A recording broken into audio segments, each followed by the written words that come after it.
You too. Meanwhile, in the UK, traders are digesting polling data out of the UK ahead of a crucial December 12 election. A YouGov poll showed Prime Minister Boris Johnson on course to win a solid majority of 68 seats in Parliament. Let's see how the markets are doing with this poll. Let's talk to Juliana. Hello, Juliana. Good afternoon. Good afternoon, Chimmy. Right, how are the markets reacting to the YouGov poll? I'm sure you saw that.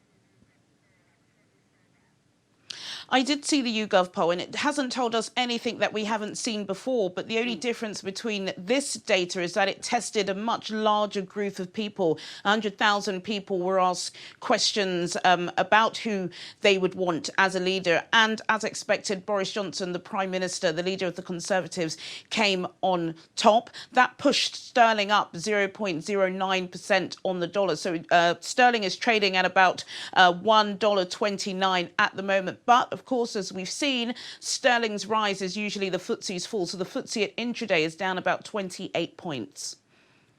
On the data front, it looks like home buyers are not worried by the upcoming election as UK house price growth remains sluggish. That's according to Nationwide report today. Are you looking at buying a house at this time, Juliana? Just wondering. In short, Chimmy, no, I'm not looking at purchasing a property at the moment. And it does appear like I am in good company. The Nationwide chief exec, he was speaking at these latest statistics, and he did say that, the sluggish growth in house prices in the UK and house purchases is really down to the global growth sentiment, which is a bit stagnant at the moment. And closer to the home front, as we were hearing in Frankfurt, all of this Brexit uncertainty and the political crisis has really stalled people going out to purchase. We have an election on December the 12th, and some observers are hoping that perhaps a Conservative government will get into power because Boris Johnson has been promising a reduction in stamp duty, and that typically doesn't move people to go out and purchase properties, but they are hoping, considering growth has been sluggish for about 12 months in a row, that perhaps this boost and an injection in trying to get people on the property market will actually push people outside. Well, another an interesting one out there, but a bit worrisome is the fact that Tata Steel has announced it wants to cut about 1,000 jobs across the UK as part of the company's restructuring plans. Now, this coming few weeks before Christmas, how strategic is this plan by Tata?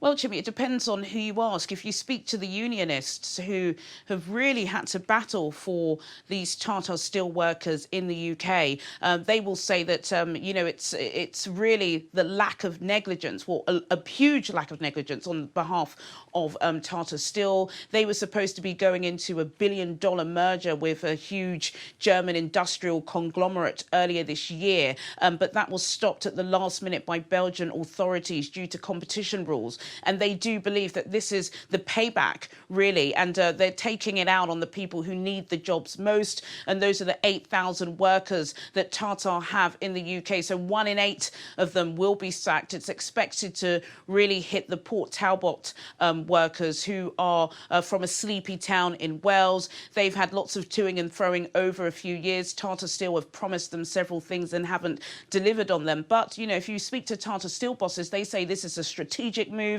that if the business is to survive over the next, few years, then they really need to start minimalising their roles within the EU. EU steel is on the decline. Lots of global markets are now looking at China, and they believe that this is the only way to survive. So yes, these workers will have their jobs in the run up to Christmas, but when it gets cold and grey in the new year, that's when these jobs are likely to go.